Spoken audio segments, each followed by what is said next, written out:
আমার বন্ধু বান্ধবরা ঘুরতে দেব, আমি কেটে যাইতাম না। আমি যেমনি একটা এলো মারতে গিয়া। মা, এই মা, হনস না? এদিকে আয়। কি রে, কি হইছে? এত চিল্লাইতেছস কে তুই? ক। চিল্লাইতেছি কেন বুঝস না? আমার 500 টাকা লাগবো।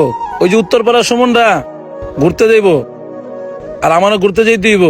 আমার চালু করে 500 টাকা দে।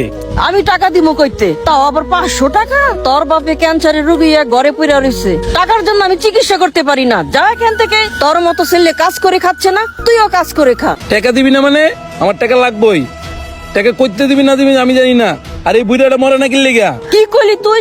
আমি মানুষের বাড়িতে কাজ করে আইন না, এত কষ্ট করে টাকা আইন না তোর বাবার, এত কষ্ট করে চিকিৎসা করাই। কোনোদিন কই নাই আমি মরতে, আর তুই কিনা কস তোর বাপের মরতে। তোর মতো সন্তান আমার দরকার নাই।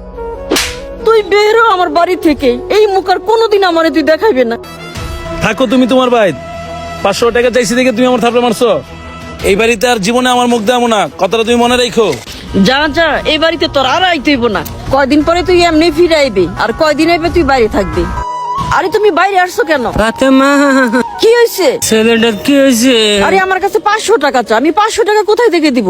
আরে তোমাকে মরতে বলে, এজন্য আমি চর দিয়া বাড়ি থেকে বের করে দিছি। তুমি আবার এই অসুস্থ শরীর নিয়ে আবার উঠে আসলা কেন? তার লাগি তুন ছেলেটারে দূর দূর করে তারা দিবি।